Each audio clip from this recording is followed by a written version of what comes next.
যে খবর থেকে শুরুতে নজর রাখবো রাজ্যের ওবিসি বহাল সুপ্রিম কোর্টে। হাইকোর্টের ওবিসি রায় স্থগিতাদেশ সুপ্রিম কোর্টে। কলেজ বিশ্ববিদ্যালয়ে ভর্তির জট আপাতত কাটলো।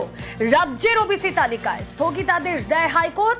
হাইকোর্ট কেন স্থগিতাদেশ দিয়েছে প্রশ্ন সুপ্রিম কোর্টের। আসলে এই বিষয়ে আরো ডিটেলে জানি, আমাদের প্রতিনিধি মৈত্রেয়ী ভট্টাচার্য রয়েছেন সঙ্গে। মৈত্রেয়ী, দেখো, এই ধরনের এক্সিকিউটিভ অর্ডারের ওপর কেন স্থগিতাদেশ দেওয়া হয়েছে সেটা নিয়ে আজকে প্রধান বিচারপতির বেঞ্চ তারা প্রশ্ন তোলে।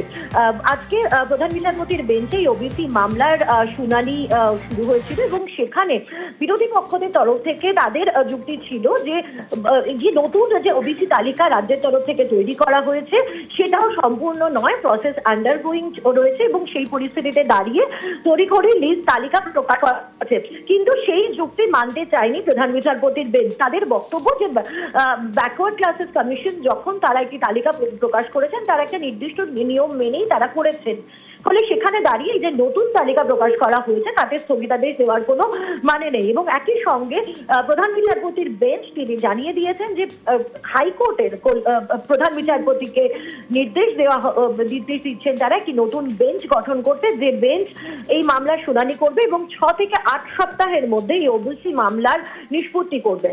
রুমেলা, বেশ।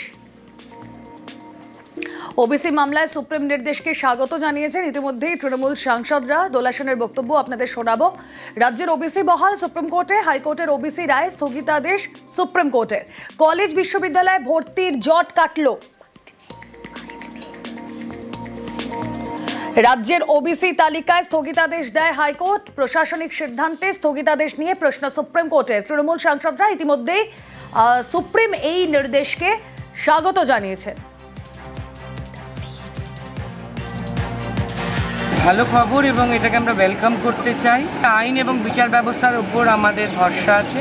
অনেক অন্যায় হয় যা সুপ্রিম কোর্ট থেকে শেষ পর্যন্ত স্টে হয় বা ইনজাংশন হয় বা মানুষের পক্ষে রায় হয়, আমাদের রাজ্য সরকারের পক্ষে রায় হয়।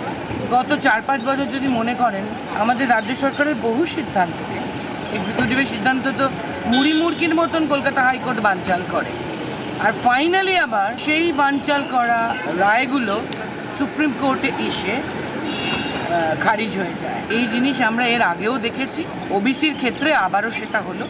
অতএব ওবিসির ক্ষেত্রে মমতা বন্দ্যোপাধ্যায় যেভাবে মানুষের পাশে দাঁড়াবার ঠিক করেছে সেটা আমাদের রাজ্য সরকার ভালোভাবে করতে পারবে। ইতিমধ্যে 6 থেকে 8 সপ্তাহের মধ্যে শুনানি শেষ করতে হবে, সুপ্রিম কোর্টের এমনই নির্দেশ। রাজ্যের যে ওবিসি তা বহাল রইল সুপ্রিম কোর্টে। হাইকোর্টের স্থগিতাদেশ তা মান্যতা পেল না। কলেজে বিশ্ববিদ্যালয়ে ভর্তির ক্ষেত্রে খুব স্বাভাবিকভাবেই একটা জট তৈরি হয়েছিল, সেই জট আপাতত কাটলো। হাইকোর্টের ওবিসি রায় স্থগিতাদেশ সুপ্রিম কোর্টে।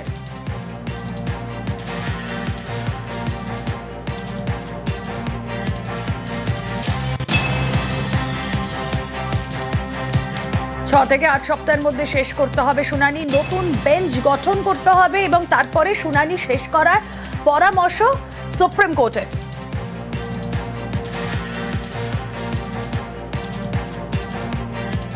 ওবিসি মামলায় জয়, ভালো জয় হয়েছে, স্টে করেছে। স্টে হওয়া যা মানে হচ্ছে যে ওই সার্কুলার ভিত্তিতে এখন সরকার কাজ করতে হবে। আরো একবার আপনাদেরকে জানিয়ে রাখি, রাজ্যের ওবিসি তা বহাল রইল সুপ্রিম কোর্টে। উচ্চ আদালতের হাইকোর্টের যে ওবিসি রায় স্থগিতাদেশ তা মান্যতা পেল না সুপ্রিম কোর্টে। রাজ্যের ওবিসি তালিকায় স্থগিতাদেশের নির্দেশ দিয়েছিল হাইকোর্ট। প্রশাসনিক সিদ্ধান্তে স্থগিতাদেশ নিয়ে প্রশ্ন সুপ্রিম কোর্টের।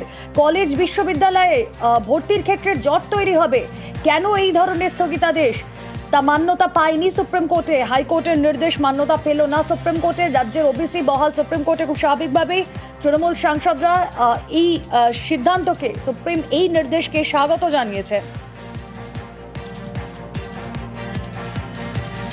ভালো খবর এবং এটাকে আমরা ওয়েলকাম করতে চাই। আইন এবং বিচার ব্যবস্থার উপর আমাদের ভরসা আছে।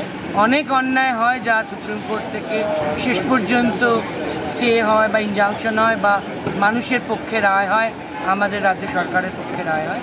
গত 4-5 বছর যদি মনে করেন, আমাদের রাজ্য সরকারের বহু সিদ্ধান্ত, এক্সিকিউটিভের সিদ্ধান্ত তো মুড়ি মুড়কির মতন কলকাতা হাইকোর্ট বানচাল করে, আর ফাইনালি আবার সেই বানচাল করা রায়গুলো সুপ্রিম কোর্টে এসে খারিজ হয়ে যায়। এই জিনিস আমরা এর আগেও দেখেছি, ওবিসির ক্ষেত্রে আবারও সেটা হলো।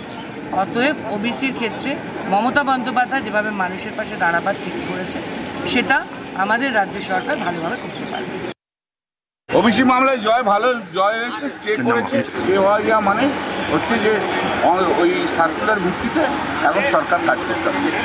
আজ সুপ্রিম কোর্টে প্রধান বিচারপতির বেঞ্চে মামলার শুরুতেই এই বিষয়টি নিয়ে উচ্চ আদালতের ভূমিকায় বিস্ময় প্রকাশ করেন বিচারপতিরা। কিভাবে একটা প্রশাসনিক সিদ্ধান্তে স্থগিতাদেশ দেওয়া হলো, সেই প্রশ্ন তুলেই হাইকোর্টের রায় স্থগিতাদেশ ঘোষণা করা হয়। রাজ্যের ওবিসি বহাল সুপ্রিম কোর্টে প্রশাসনিক স্তরে কাজ শুরুর নির্দেশ মমতা বন্দ্যোপাধ্যায়। আমাদের কিন্তু ফিল্ড ভেরিফিকেশন টিম আছে, তার মাধ্যমে 1,500-এর বেশি ফিল্ড ভ্যালিডেশন করা হয়েছে। 76% ক্ষেত্রে পরিষেবা প্রদানের বিষয়টি নিশ্চিন্ত করা হয়েছে। মঞ্জুর করার পরেও কিছু উপভোক্তা পড়ে আছে। There is a significant time gap between benefit sanction and actual service delivery. যেগুলো স্যাংশন হয়ে গেছে সেগুলো কেন পড়ে থাকবে? ওবিসিটা একটা প্রবলেম ছিল, কিন্তু ওবিসিটা তো আজকে সুপ্রিম কোর্ট স্টে দিয়ে দিয়েছে হাইকোর্টের অর্ডারের উপরে। সুতরাং ইমিডিয়েট কাজগুলো করুন।